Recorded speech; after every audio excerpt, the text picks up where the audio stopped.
ஆண்டவருடைய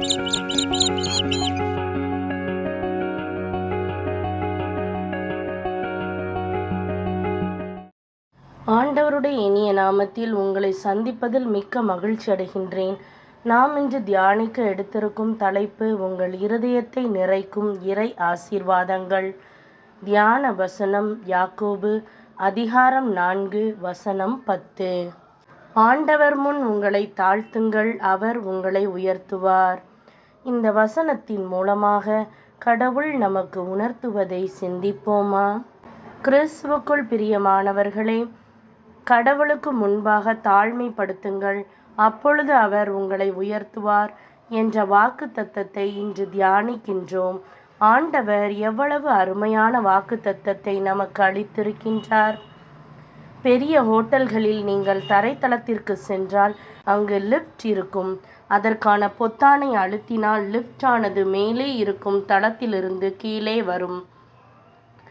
அதன் பிறகு நீங்கள் செல்ல வேண்டிய உயரமான தளங்களுக்கு தூக்கிச் செல்லும். உயர்ந்த தளங்களுக்கு நீங்கள் நேரடியாக செல்ல இயலாது. லிஃப்ட் கீழே தரைத்தளத்திற்கு வந்துதான் உங்களை மேலே தூக்கி செல்ல வேண்டும். இந்த தரைத்தளமே ஆண்டவர் வாசம் பண்ணும் உங்கள் இருதயமாகும். இருதயத்திற்குள் நுழைந்ததுமே உயரமான தளங்களுக்கு செல்வதற்கு முன்பு அங்கிருக்கும் ஆண்டவரை வரவேற்பார்.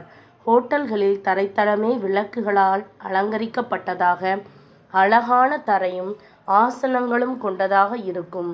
முழு ஹோட்டலிலும் அதுவே அழகானதாக, மக்களை முதலாவது வரவேற்கக்கூடிய இடமாக இருக்கும்.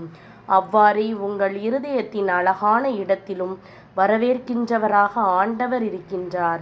அவரே உங்கள் இருதயத்தை அழகானதாக விளங்கும்படி மாற்றுகின்றார்.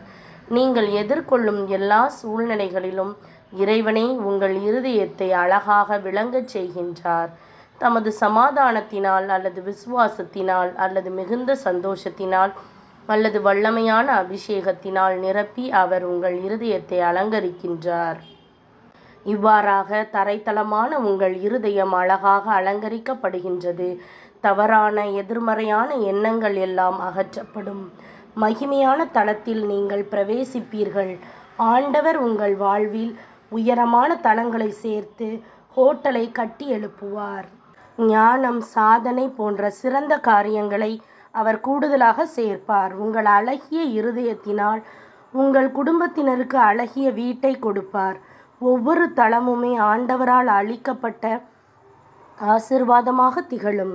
அஸ்திவாரமாகிய தரைத்தளத்திலிருந்து நீங்கள் இவ்வாறே உயர்த்தப்படுவீர்கள். உங்கள் இருதயத்தில் இருக்கும் அழகின் காரணமாக உங்கள் வாழ்க்கை கட்டி எழுப்பப்பட்டு உயர்ந்த ஸ்தலங்களுக்கு தூக்கி எடுக்கப்படும். சிந்திப்போம், வாழ்வாக்குவோம். நாம் ஜெபிக்கலாமா? அன்பின் ஆண்டவரே, நீர் கொடுத்துள்ள அருமையான வாக்குத்தத்தத்திற்காக உம்மை ஸ்தோத்திரிக்கின்றேன். கண்மலையாகிய கிறிஸ்துவின் மேலேயே எங்கள் வீடு கட்டப்பட வேண்டும் என்று நீர் சொல்லியிருக்கின்றீர். என்னுடைய இருதயத்தை முழுவதுமாக உம்முடைய கரங்களில் ஒப்படைக்கின்றேன்.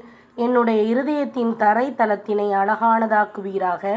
நான் உள்ளான மனுஷனில் பலப்படுத்துவதற்கான தகுதிகளை எனக்கு கூட்டித்தாரும். என்னை உமது அபிஷேகத்தினால் நிரப்பி என்னுடைய இருதயத்தை உம்முடைய சமாதானத்தினாலும் சந்தோஷத்தினாலும் பரிசுத்த ஆவியின் கனியினாலும் அலங்கரிப்பீராக.